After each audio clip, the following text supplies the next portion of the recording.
Olá, meu irmão e minha irmã, que a maravilhosa graça e paz do nosso Senhor e Salvador Jesus Cristo seja sobre a sua vida. Nós louvamos ao nosso Deus por poder mais uma vez estarmos juntos para olharmos para a sua palavra santa e podermos extrair dela ensinamentos, a verdade santa de Deus para edificar a nossa vida.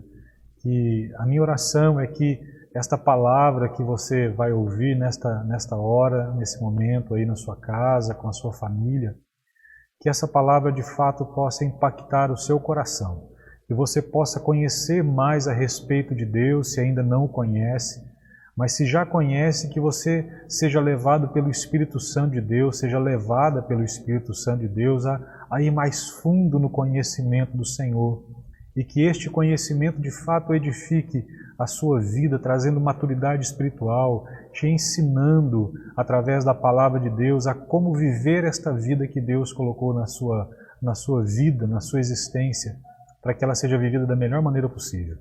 Que Deus te abençoe e que nós possamos bendizer o Senhor nesse momento juntos. Quero convidar você a termos um tempo de oração.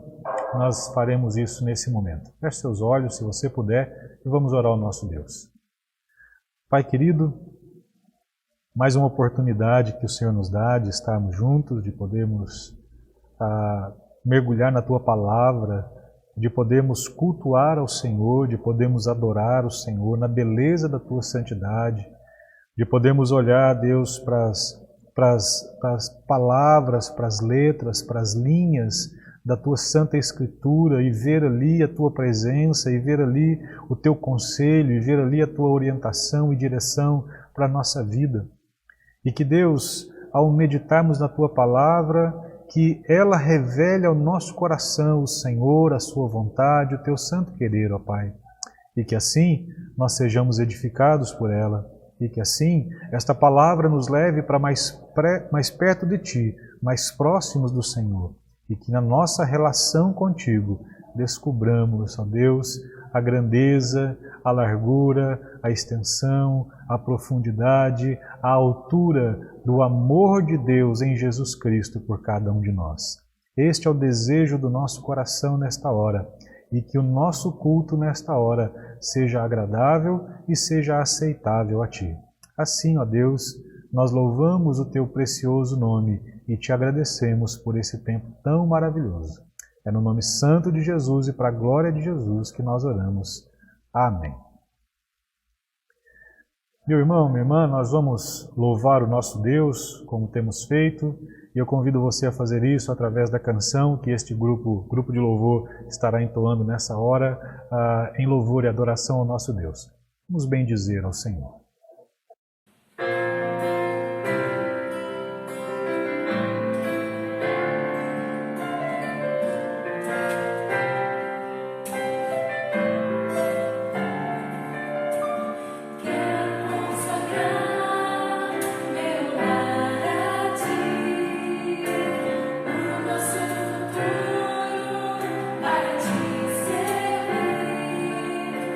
Toda minha força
muito bom nós termos a oportunidade de estar na presença de Deus. Deus nos deu a sua palavra para que nós pudéssemos conhecê-lo e, conhecendo ao Senhor, continuar caminhando na sua presença, nessa vida que Deus nos deu, sendo orientados por esta palavra e sob a direção do Espírito Santo de Deus. Eu queria convidar você nesta hora a nós meditarmos na palavra do nosso Deus, palavra que vai servir de orientação para a nossa meditação nessa noite, nesse momento. E a palavra de hoje ela se encontra no livro de Jó, no último capítulo de Jó, Jó, capítulo 42, do verso 1 ao verso 6. Jó, capítulo 42, do verso 1 até o verso 6, vai ser o texto que nós vamos ler nessa hora para a nossa meditação. O texto vai ser exposto aí para você. Se você quiser abrir a sua Bíblia, você pode fazê-lo também, mas acompanhe a leitura desse texto. Nos diz assim: Então Jó respondeu ao Senhor e disse: Bem sei que tudo podes, e nenhum dos teus planos pode ser frustrado. Tu perguntaste: Quem é este que sem conhecimento encobre os seus planos, os meus planos? Na verdade, falei do que eu não entendia, coisas que são maravilhosas demais para mim, coisas que eu não conhecia. Disseste: Escute, porque eu vou falar. Farei perguntas e você me responderá.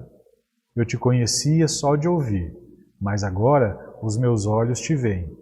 Por isso me abomino e me arrependo no pó e na cinza. Essa é a palavra do Senhor através do seu servo Jó. Eu não sei se você já teve a oportunidade, o privilégio de assistir a um filme chamado O Todo-Poderoso. É um filme já não tão novo, é antigo, mas é um filme muito interessante. Se você não assistiu, faça isso. Esse filme, O Todo-Poderoso, fala a respeito de um jornalista chamado Bruce Nolan. E ele tem uma vida aparentemente até tranquila, e de repente essa vida, a vida de Bruce, começa a desandar e tudo começa a dar errado na vida dele. É muito semelhante à vida da gente, né? Às vezes está tudo muito bem e de repente as coisas desandam. Mas Bruce, nessa situação que ele vive, ele questiona Deus. Ele acha que Deus é muito injusto. E por achar que Deus é injusto, então ele questiona a forma como Deus comanda o mundo. E nesse filme, então, Deus, através do personagem do Morgan Freeman, Deus, então, dá a Bruce todos os seus poderes e permite que Bruce, então, ocupe o seu lugar por uma semana, achando que ele resolveria, assim, todos os problemas da maneira bem mais fácil possível, né? Mas quando Bruce assume, então, o lugar de Deus e tenta resolver todos os problemas, o mundo vira um caos generalizado. E aí então Bruce dá conta como é difícil ser onisciente, ser onipresente, ser onipotente. Obviamente que é apenas um filme, é uma produção cinematográfica, é uma comédia, mas nem por isso deixa de nos trazer essa reflexão profunda, né? Isso mostra que Deus sabe o que está fazendo. Mesmo que às vezes a gente não compreenda o que Deus está fazendo, ou por que as coisas acontecem, Deus sabe o que faz. Sofrimento, ele não é novidade para ninguém. Os tempos são incertos, mas Deus não é alguém incerto. Deus não é alguém volúvel. Deus não é alguém que vive nas indecisões do que tem que fazer ou deixar de fazer. Deus tem o mundo inteiro nas suas mãos e, portanto, Deus sabe muito bem o que tem que fazer com esse mundo que está nas suas mãos. As Escrituras, elas nos apresentam de capa a capa um Deus que está ativo e um Deus que está falando diretamente em tempos incertos, como o que Jó viveu e como o que a gente vive hoje, porque hoje com essa pandemia, com crise econômica, com crise na saúde, a gente também está vivendo tempos incertos e assim a gente é desafiado nesse tempo a confiar em Deus. Mesmo quando é difícil a gente encontrá-lo, mesmo quando é difícil a gente compreender como é que Deus age, por que Deus age assim, enfim. E é exatamente isso que a gente encontra nessa história, na história de Jó. Uma história que nos ensina a perceber que, apesar de tudo, Deus tem o mundo inteiro nas suas mãos e está cuidando disso. O texto que nós lemos, ele conta a parte final da história, a parte que mostra um homem tremendamente abençoado. Mas essa, como eu disse, é só a parte final. A história toda não é assim, né? O livro de Jó começa assim. Se você for lá para o capítulo 1, você vai ver que o livro de Jó começa destacando a integridade de Jó e como Deus o abençoou, né? Jó era um homem íntegro, era um homem justo, era um homem reto, era um homem temente a Deus, era um homem que se desviava do mal, era um homem que tinha 10 filhos, 7 filhos e 3 filhas, e isso na cultura do Antigo Oriente era sinal de prosperidade, ok? Ele também era um homem riquíssimo em termos de propriedades e bens, né? Ele era um dos mais ricos, ou o mais rico de todo o Oriente. Além disso, Jó gozava também no âmbito familiar de uma harmonia familiar muito grande. E Jó também, o texto deixa isso muito claro, que Jó ele se destacava por ser o líder espiritual da sua família.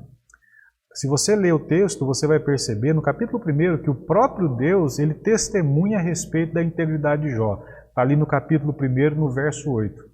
Mas de repente para Jó, né? E não para Deus. Mas de repente Jó experimenta um sofrimento que nenhum de nós talvez já tenha experimentado na nossa história. Deus permite que Satanás, que o diabo toque na vida de Jó. Mas Deus também estabelece limites para esta ação demoníaca, esta ação diabólica. Portanto, essa história convida a gente a olhar e a crer na soberania de Deus.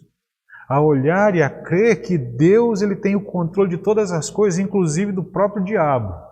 A crer que Deus tem o mundo nas suas mãos, a crer que Deus tem a nossa história nas suas mãos. E isso deve servir de consolo para a nossa vida e para o nosso coração. Então, tendo isso como base de introdução, eu queria meditar com vocês nessa noite, então, nessa hora, sobre o seguinte tema. Deus continua no controle de tudo. Deus continua no controle de tudo. E a primeira lição que esse texto nos traz está lá no versículo 6. Deus é o Senhor sobre tudo e governa sobre todas as coisas visíveis e invisíveis. O verso 6, ele nos diz assim: num dia em que os filhos de Deus vieram apresentar-se diante do Senhor, veio também Satanás entre eles. Deus é o Senhor sobre tudo e governa sobre todas as coisas visíveis e invisíveis. Esse texto é interessante porque ele nos fala de uma aparente reunião no céu. O texto está dizendo que no dia em que os filhos de Deus, que os anjos, que os seres celestiais vieram e se apresentaram diante do Senhor, os seres celestiais estavam presentes ali, inclusive Satanás, o texto diz. Deus está à frente dessa reunião celestial. E se você continuar a leitura, você vai perceber que Satanás é convocado a prestar contas para Deus do que estava fazendo. Mas essa imagem, quando eu leio esse texto, essa imagem desta reunião celestial, ela me reporta a um texto lá de Isaías, no capítulo 40, verso 21 e 22. E ali Isaías nos diz assim: acaso não sabeis? Porventura não ouvis? Não vos tem sido anunciado desde o princípio? Ou não atentaste para os fundamentos da terra quando tudo começou? Ele é o que está assentado sobre a redondeza da terra, cujos moradores são como gafanhotos. É Ele, e aqui o texto está falando de Deus, tá bom? É Ele quem estende os céus como cortina e os desenrola como tenda para nele habitar. Esse texto é maravilhoso. Lendo esse texto de Jó, ele me reportou esse texto de Isaías, porque me forma na mente a imagem do Deus soberano, do Deus que não é apenas um Deus criador, porque o texto de Isaías fala sobre isso, mas também um Deus que está acima de todas as coisas, um Deus que está acima de tudo que foi criado, demonstrando assim o governo de Deus sobre a sua criação. A Bíblia nos mostra que a soberania de Deus se estende sobre toda a criação, inclusive os seres celestiais, as realidades visíveis, as realidades invisíveis, os macro e micro-organismos existentes, e inclusive sobre um vírus, sobre o Covid-19. Sim, é criação, está ali, foi criado. E Deus também tem o controle sobre isso. Deus é soberano sobre essa realidade. Todas as coisas criadas sobre a face da terra, inclusive fora da terra, Deus é Senhor absoluto disso. A nossa confissão de fé, a confissão de fé de Westminster, ela nos ajuda a compreender um pouco melhor essa ideia de soberania de Deus. Ali no seu capítulo 5, quando fala sobre a providência, ela diz assim: Deus, o grande Criador de todas as coisas, sustenta, dirige, dispõe e governa todas as criaturas, todas as ações delas e todas as coisas, das maiores até as menores, por meio de sua sapientíssima e santa providência. Olha o que ele está dizendo aí: sustenta, dirige, dispõe e governa todas as suas criaturas, todas as ações delas. Deixa eu só abrir um parênteses aqui, não é assunto agora, isso é um assunto para uma outra mensagem, mas é importante entender. Quando ele está dizendo, quando a Bíblia diz que Deus governa sobre as ações das suas criaturas, não significa que Deus compactua com o erro delas, ok? Elas são responsáveis, mas significa que Deus sim está sobre elas, Deus governa sobre elas, Deus tem o domínio das ações delas. Mas isso é um assunto para um outro momento, mas eu quero abrir esse parênteses para que você entenda isso, porque senão isso pode nos levar a uma percepção errada sobre esse governo de Deus, como se Deus ele pudesse fazer algo que fosse pecaminoso em si, e Deus não pode fazer isso. Mas o resumo disso é que o governo e a providência de Deus estão sobre todas as coisas criadas. Quando a gente fala de providência, significa tudo aquilo que Deus faz para sustentar a sua criação, para sustentar a vida da sua criação, inclusive a minha vida e a sua vida. Deus, Ele é soberano porque Ele é um Criador onipotente. O livro dos Salmos fala isso. O Salmo de número 104 fala-nos assim: lançaste os fundamentos da terra para que ela não se abale em tempo nenhum. Do alto da tua morada regas os montes. A terra farta-se do fruto das tuas obras. Fazes crescer a relva para os animais e as plantas que o ser humano cultiva para que da terra tire o seu alimento. O vinho que alegra o coração, o azeite que lhe dá brilho ao rosto e o pão que lhe sustém as forças. Que variedade, Senhor, nas tuas obras! Fizeste todas elas com sabedoria. A terra está cheia das tuas riquezas. Deus criou todas essas riquezas. O texto diz que é Deus quem farta a terra, quem sustenta a terra, quem dá condições da terra produzir, da terra do homem tirar o seu sustento dela. A soberania de Deus faz parte do caráter perfeito de Deus e sem esse atributo Ele jamais seria Deus. É impossível nós crermos num Deus que não é soberano. Mas o homem natural, aquele que não reconhece Deus como Senhor de sua vida, aquele que nem reconhece que Deus existe de verdade, ele tem dificuldade em entender isso. Entender que Deus é soberano, entender que Deus governa sobre tudo e sobre todos, entender que Deus está no controle de todas as coisas, inclusive das tragédias que acontecem. Eles têm dificuldade em entender isso. Sabe por quê? Porque isso fere a sua suposta independência. Crer num Deus soberano significa crer num Deus que governa a minha vida, que tem o domínio sobre a minha vida, sobre a minha história. De novo, abrindo parênteses, já fechando, isso não significa que eu não sou responsável pelas minhas ações, mas significa sim que o Senhor sabe exatamente o que acontece na minha vida, sabe por que acontecem as coisas na minha vida e tem um propósito na minha vida. Esse é o ponto central da vida cristã, mas essa independência de Deus, ela é o ponto central do pecado. Porque a essência do pecado é exatamente a independência de Deus. Mas mesmo sendo repudiado por alguns a ideia de soberania de Deus, ao mesmo tempo, ela é a mais consoladora verdade para aqueles que creem em Jesus. Por quê? Porque quando eu olho para uma crise como nós vivemos, que o Brasil vive, que o mundo está vivendo, Se eu não cresse que existisse um Deus soberano que sabe que está acontecendo isso, que está cuidando de todas essas coisas, eu teria que me desesperar, porque o mundo estaria entregue ao desgoverno total. Mas não é assim. O Deus que eu creio, e eu espero que o Deus que você crê também, é um Deus que está no controle dessas coisas, que governa todas essas coisas, inclusive as situações que nós estamos vivendo. Em alguns há uma dificuldade em reconhecer a Deus como o Senhor, que reina, né, e que governa de maneira absoluta. Mas a Bíblia nos desafia a isso, a aprender com ela sobre Deus, a respeito de Deus, a respeito do senhorio absoluto de Deus. Deus está no controle, Deus está no governo do mundo, Deus está no governo das suas criaturas, de tudo o que acontece. Entenda uma coisa, o mundo não está à deriva. Nós não dependemos de governantes, a nossa esperança não está no nosso presidente, no vice-presidente, na direita, na esquerda, no centro. A nossa esperança está num Deus que governa, num Deus que está na sala de comando do mundo. Isaías, capítulo 1, quando o profeta Isaías tem uma visão a respeito de Deus, o texto diz assim: eu vi o Senhor assentado sobre um alto e sublime trono. É o governo do mundo. Deus reina.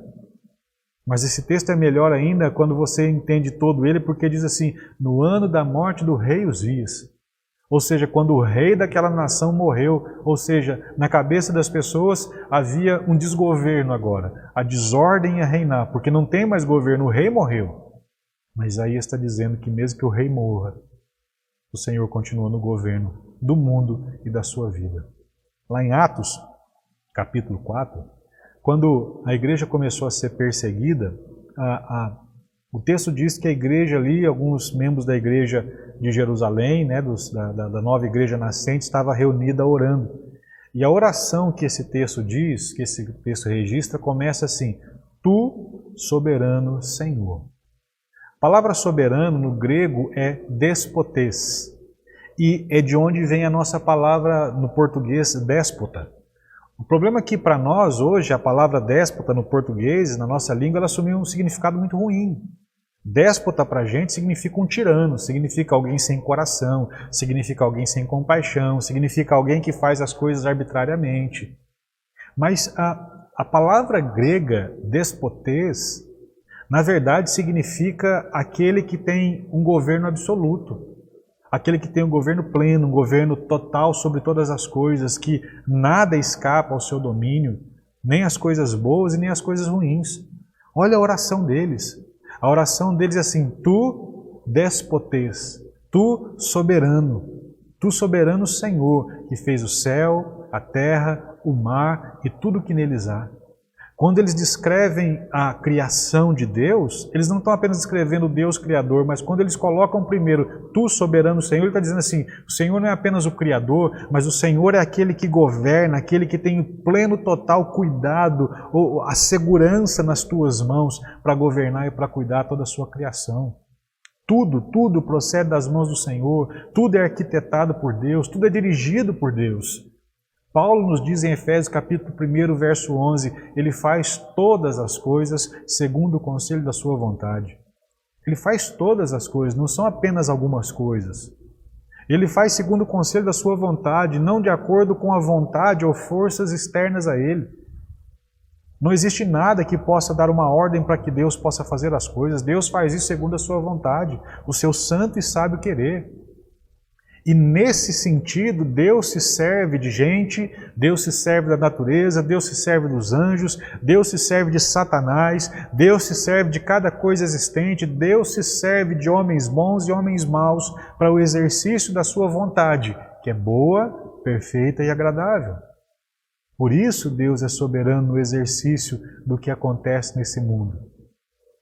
E no conselho da sua vontade, muitas vezes está o sofrimento, a pandemia e a morte. Sim, Deus envia isso. Sim, Deus permite essas coisas.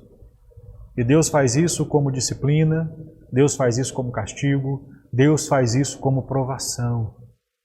Mas eu não posso me esquecer que em última instância a palavra de Deus diz que Deus faz isso para o bem do seu povo.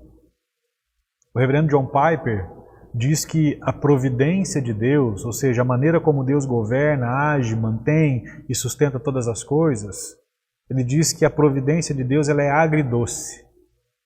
E ele diz isso porque algumas obras de Deus elas são amargas. E dizer que algumas obras de Deus são amargas não é blasfêmia. Jó sabia muito bem disso. Jó foi cuidado por Deus. O próprio diabo disse isso a respeito de Jó. Ali em Jó capítulo 1, verso 10, há uma descrição do diabo falando com Deus assim: não é verdade que tu mesmo puseste uma cerca ao redor dele, da sua casa e de tudo que ele tem? Abençoaste a obra de suas mãos e os seus bens se multiplicaram na terra. Jó sabia disso, sabe o que é ser cuidado por Deus e abençoado por Deus. Mas Jó, no momento mais obscuro do seu sofrimento, também reconhece que aquele momento contava com a aprovação de Deus. Ele diz no capítulo 2, verso 10, temos recebido de Deus o bem, por que não receberíamos também o mal? Em tudo isso Jó não pecou com seus lábios. Deus decide fazer o que tem que ser feito. E não existe nenhuma força externa que possa impedi-lo ou que possa frustrar a vontade de Deus.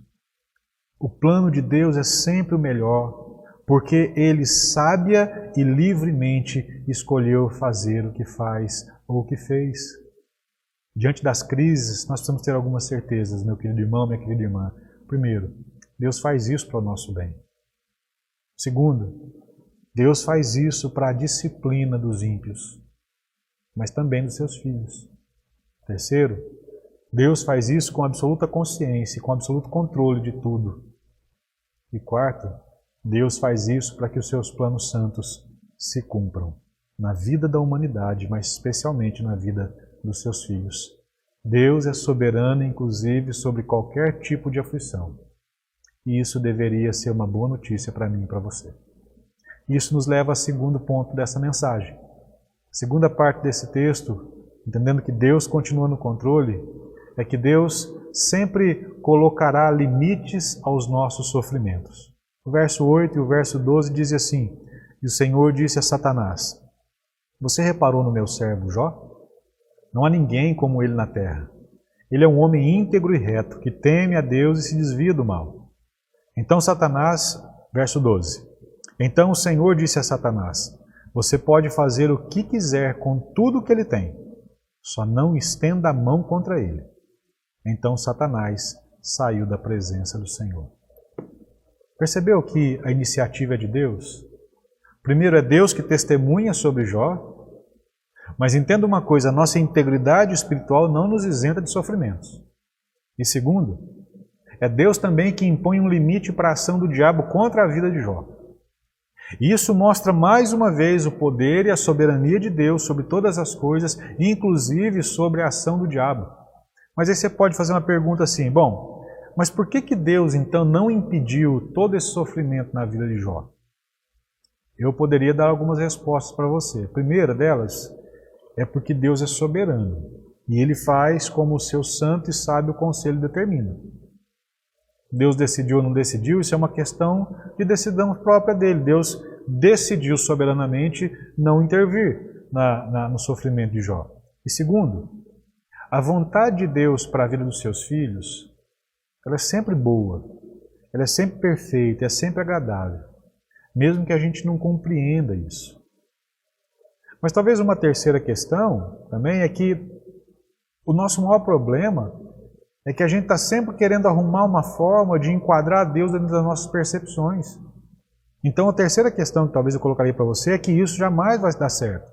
Porque Deus não se enquadra nas nossas percepções. Deus não se deixa manipular. Né? O apóstolo Paulo diz em Romanos 9:20 assim: mas quem é você, caro amigo, para discutir com Deus? Será que o objeto pode perguntar a quem o fez: por que você me fez assim? Será que o oleiro não tem direito sobre a massa? Eu estou te dando essa resposta e não tenho a intenção de oferecer uma simples resposta desinteressada para o seu questionamento, né? Para aqueles que de fato, por causa do sofrimento, questionam a Deus. Porque eu acho que de cada 100 que sofrem, 100 fazem perguntas para Deus, questionam a Deus. E aliás, questionar a Deus faz bem. Questionar a Deus faz parte da construção da nossa maturidade de fé. Deus não vai se importar, se entristecer, porque você faz um questionamento para Ele. A Bíblia diz que Deus conhece a nossa estrutura e sabe que somos pó, e nós não entendemos as maneiras, muitas vezes, de Deus agir. Então, quando a gente questiona Deus, isso não é falta de fé, isso não é pecado, não, é você se colocar diante do Todo-Poderoso e querer entender por que é que Ele age como age. Tim Keller, no seu livro Caminhando com Deus em Meio à Dor e ao Sofrimento, ele diz o seguinte: uma fé sem dúvidas é como um corpo sem anticorpos. As pessoas que imaginam poder viver suas vidas felizes e desocupadas, sem tempo e sem coragem para buscar respostas para as perguntas difíceis, fundamentando sua fé, poderão se encontrar indefesas em um momento de tragédia ou diante da sondagem maliciosa de um cético inteligente. O que ele está dizendo é o seguinte: quando eu questiono minha fé, isso me traz maturidade, isso me faz entender ainda mais que tipo de fé é essa, até onde essa fé vai, o que compreende toda essa minha fé. Vários personagens da Bíblia fizeram isso, questionaram Deus. Abacuque questiona Deus. Abacuque diz assim: Senhor, até quando vou clamar e o Senhor não vai escutar? Abacuque capítulo 1, verso 2. Davi questionou Deus no Salmo 13, verso 1. Ele diz: Senhor, até quando? O Senhor vai se esquecer de mim para sempre? Jesus gritou na sua dor, falou com Deus, questionou o Senhor, dizendo: Deus meu, por que me desamparaste? Jó faz isso várias e várias vezes no livro. Jó, ele ora a Deus questionando os motivos do seu sofrimento. Jó pergunta: por que eu estou sofrendo? Jó pergunta: por que eu perdi os meus filhos? Por que Deus não responde às minhas orações? Por que eu perdi os meus bens? Por que o meu casamento acabou, fracassou desse jeito? Por que os meus amigos, eles me acusam daquilo que eu não fiz? Por que Deus não me mata? Sabe, nós somos identificados com Jó nos seus questionamentos, porque as dores de Jó, as crises de Jó são também idênticas às nossas. Nós somos identificados com Jó na dor que o sofrimento lhe impõe, e aí eu não estou falando não somente a dor da chaga em si, mas a dor da evidência da nossa incapacidade de entender algumas coisas, da nossa fragilidade diante do sofrimento, porque é isso que o sofrimento evidencia. Mas nós também somos identificados com Jó no que tange a presença de Deus cuidando de nós, a certeza de que os nossos sofrimentos também vão passar. Apesar de toda a amargura da aflição, a doçura da palavra de Deus, a doçura da verdade de Deus, a doçura da presença de Deus não diminui em meio a estas situações. Por isso Paulo pôde dizer: entristecidos, mas sempre alegres. Entristecidos pelo sofrimento, mas sempre alegres por saber da doçura da palavra de Deus, da doçura da verdade de Deus, da doçura da presença de Deus. Em todo o seu sofrimento, Jó jamais deixou de ser contemplado por Deus, assim como eu e você jamais deixaremos de ser contemplados pelo Senhor. O Salmo 139 diz isso, que para onde me ausentarei do teu Espírito? Para onde fugirei da tua face? Se eu me detenho lá nos confins da alvorada, lá no confim do mundo, ainda lá a tua mão me susterá. Ele está dizendo que nós não conseguimos sozinhos, mas o Senhor está presente para cuidar de nós, para tornar isso possível. A soberania que poderia acabar com qualquer problema, com qualquer sofrimento, com qualquer tragédia, ainda que não o faça ou até que o faça, é a mesma sabedoria que sustenta a nossa alma durante esse tempo. E saber disso faz toda a diferença para a vida da gente. A Bíblia nos traz esperança e nos mostra de fato que há limite e que há o controle de Deus ao sofrimento. A palavra de Deus nos diz no Salmo 35 que o sofrimento tem tempo. O choro dura a noite inteira, mas a alegria vem ao amanhecer. Ele está falando a respeito de tempo. O sofrimento tem um limite. Todos os acontecimentos da nossa vida não são fortuitos. Todos os acontecimentos têm um propósito definido por Deus na vida dos seus. Romanos capítulo 8, verso 28, verso 29 fala isso. Sabemos que todas as coisas trabalham juntas para o bem daqueles que amam a Deus. Todas as coisas boas e as coisas ruins também. As alegrias e os sofrimentos. Todas as coisas trabalham para o bem daqueles que amam a Deus, daqueles a quem Ele chamou de acordo com o seu plano, diz essa palavra. Mas enquanto os nossos sofrimentos não passarem, a Bíblia diz que Deus sempre provê o seu refrigério, como diz o Salmos 23, o pastor que nos leva para águas tranquilas, mas também o alívio, como o próprio Jesus nos chamou, nos convida para encontrar nele alívio e descanso dos nossos pesos, dos nossos cansaços, ali em Mateus capítulo 11, verso 28 e 29. Nós louvamos a Deus porque mesmo em meio a esse sofrimento, na sua soberania, o nosso Deus tem cuidado de nós e vai impor um limite para este sofrimento. E isso nos leva ao último ponto da nossa meditação nessa hora. Antes de ver isso, lembrei aqui, está escrito aqui, eu ia me esquecendo, a Anne Frank. Anne Frank é uma adolescente alemã de origem judaica e que foi vítima do Holocausto. E ela escreveu um diário, e esse diário foi publicado, e esse diário tem servido para as pessoas fazerem teatros a respeito dele. É muito interessante o diário dela. E em um determinado lugar no seu diário ela diz assim, olha: vejo o mundo a ser lentamente transformado num deserto. Sinto o sofrimento de milhões de pessoas. E contudo, quando ergo os olhos para o céu, tenho a sensação de que tudo vai mudar para melhor, de que essa crueldade acabará também, e de que a paz e a tranquilidade regressarão novamente. Tudo tem um limite. Deus estabelece um limite, inclusive, para o nosso sofrimento, porque Deus tem tudo em suas mãos. Deus tem o controle de todas as coisas. Assim, em último lugar agora, Deus continua no controle de tudo. Deus faz todas as coisas com propósitos bem definidos, com propósitos claramente definidos. É isso que Jó termina falando. Bem sei que tudo podes, e nenhum dos teus planos pode ser frustrado.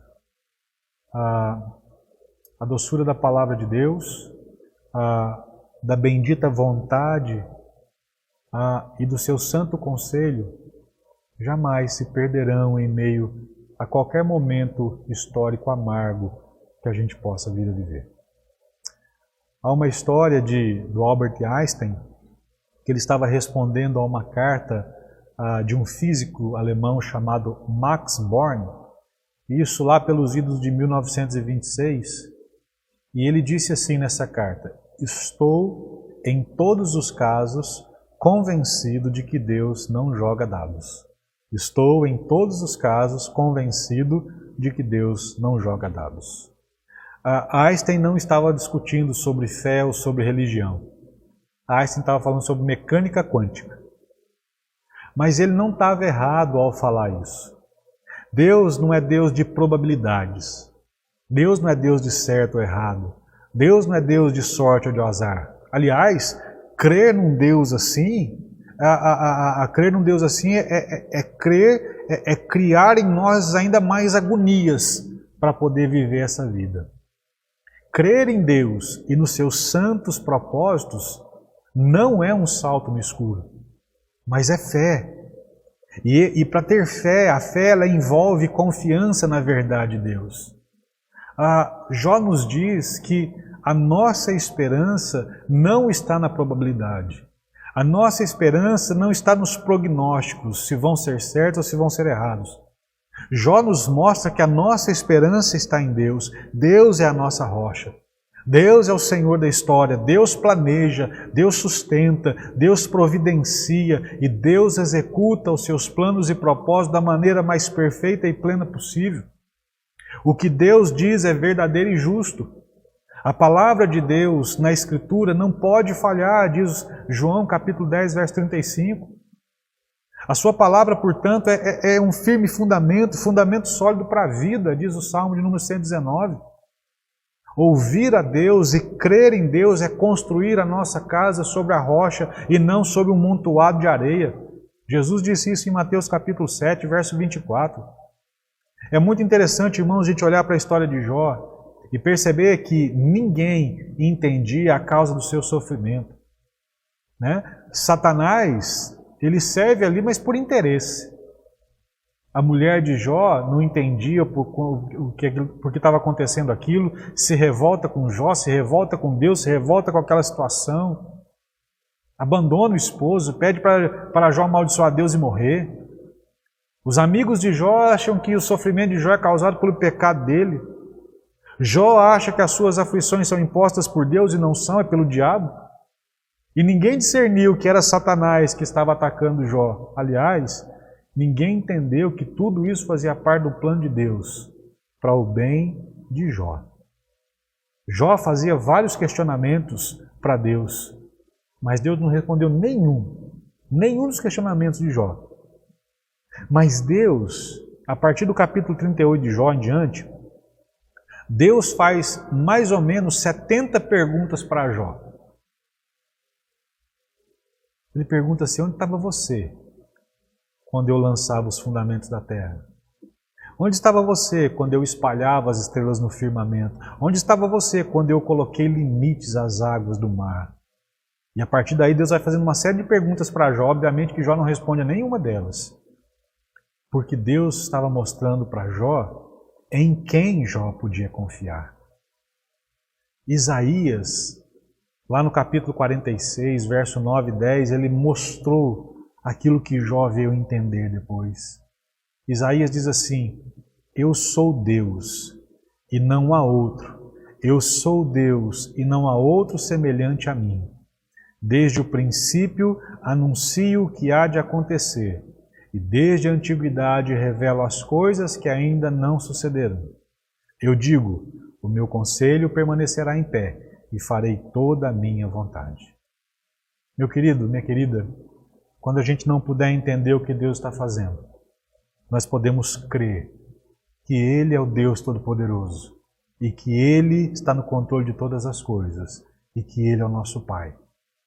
Mas só poderemos saber que isso realmente é verdade se você tiver provado de Deus.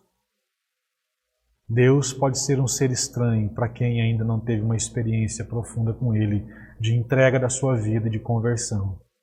O Salmo 38:4 diz: provem e vejam que o Senhor é bom. Isso é ver e provar de verdade, não é faz de conta. Ele está dizendo: provem, é de degustar mesmo. Experimentem de Deus e depois vocês falem a respeito dele. E depois vocês critiquem a Deus se porventura for possível fazer isso. Sem provar, tudo não passa de suposição e prognóstico.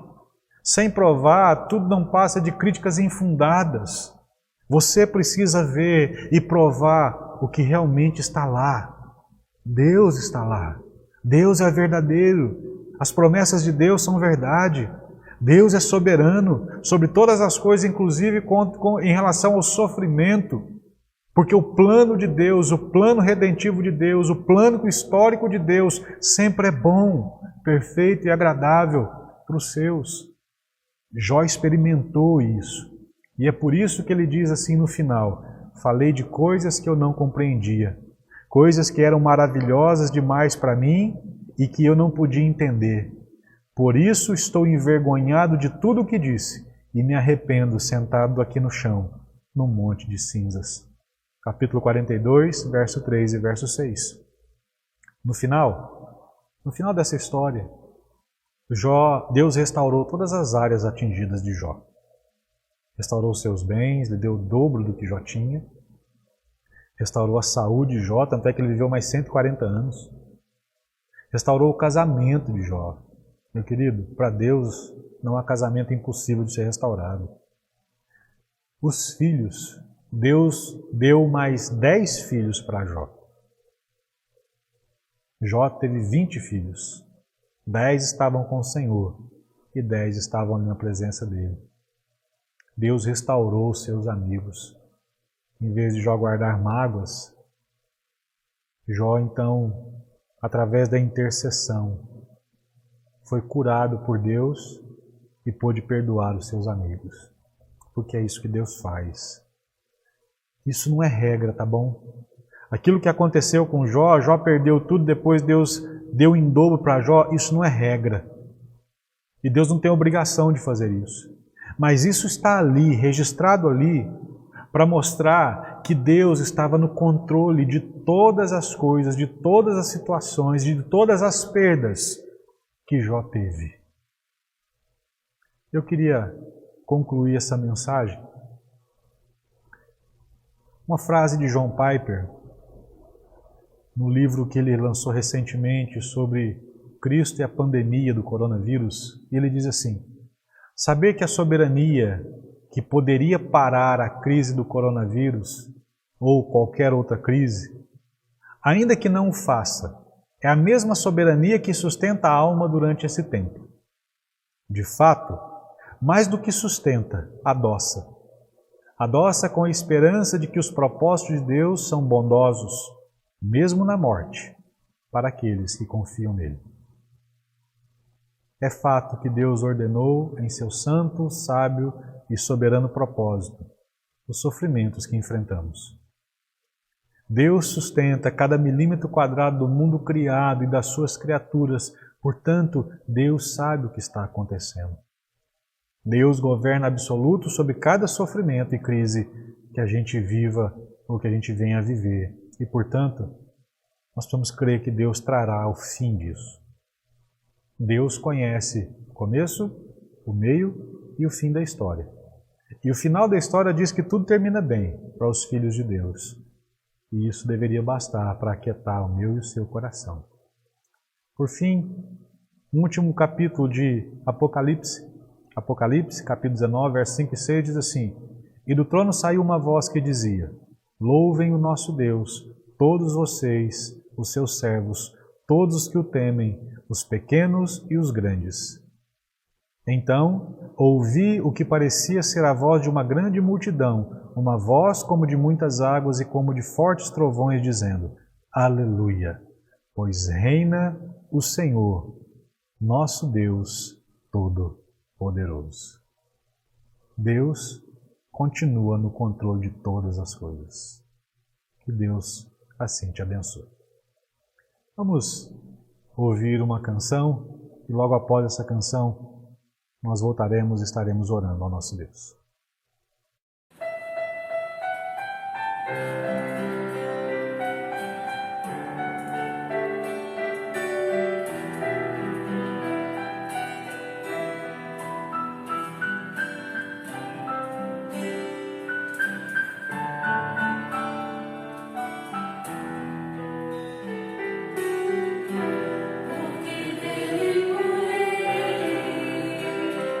Para ele são todas as coisas.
Vamos orar ao Senhor, então? Pai, obrigado por recebermos esta porção preciosa da Tua Palavra. Obrigado por ela nos ensinar que a nossa vida não é um caminhão desgovernado. A nossa vida não é um barco à deriva. Obrigado por saber que nós cremos num Deus que é o Todo-Poderoso. É o soberano sobre toda a terra, é aquele que criou todas as coisas, é aquele que criou inclusive as nossas vidas. Nós só existimos porque Deus assim o quis. E por isso Ele faz o que Ele bem entender com a sua criação, porque Ele é o Senhor da criação. Mas a Tua Palavra nos diz que tudo aquilo que o Senhor faz com um propósito santo, justo e bom. Ó Deus, o Senhor também faz agir na pandemia. O Senhor também permite a pandemia. O Senhor também envia as crises e os sofreres. Mas isso não significa que o Senhor se tornou mau ou que o Senhor deixou de cuidar de nós. Muito pelo contrário. Inclusive, nesses momentos, nós podemos perceber a graça do Senhor. A minha oração, ó Deus, é que se há alguém que nos ouve nesta hora e que tem passado por tempos difíceis e que os tempos difíceis têm sido, ó Deus, maiores, têm cegado, impedido que possam perceber a Tua presença e a Tua graça, eu te peço em nome de Jesus, que o Senhor, Deus, desobstrua seus olhos espirituais para que veja o Senhor, para que veja o Teu mover, para que entenda que o Senhor está presente em meio a tudo isso. Seja no tempo bom ou no tempo ruim, o Senhor está ali e nós devemos nos apegar em Ti em qualquer momento, porque o Senhor é a nossa rocha, o Senhor é a nossa cidadela, o Senhor é o nosso refúgio e fortaleza, o Senhor é aquele que nós podemos crer e confiar em todo o tempo. Ó Deus, aqueles que não Te conhecem, que não provaram do Senhor ainda, Deus, em nome de Jesus, pelo Teu Espírito Santo, toque nestes corações, para que possam ter a maior e melhor experiência de toda a sua vida e possam perceber que a vida tem muito mais prazer, cor, alegria, mesmo em meio aos tempos difíceis, quando o Senhor está junto, quando o Senhor caminha junto, quando entendemos que não caminhamos sozinhos, mas que mesmo que passemos pelo vale da sombra e da morte, o bom pastor caminha conosco. Em nome de Jesus eu Te agradeço, ó Pai, porque Tu és soberano, porque o Senhor não é um Deus de mentira, porque o Senhor não é uma fantasia, o Senhor é real, e o Senhor tem todas as coisas na palma das Tuas mãos. Eu Te louvo por isso e Te agradeço pela segurança de saber que a minha vida e que este mundo está nas Tuas mãos e no Teu governo. E isso nos basta. Em nome de Cristo e para a glória de Cristo Jesus é que nós oramos. Amém, Senhor. Que Deus abençoe a sua vida, a sua família e a sua semana. Amém.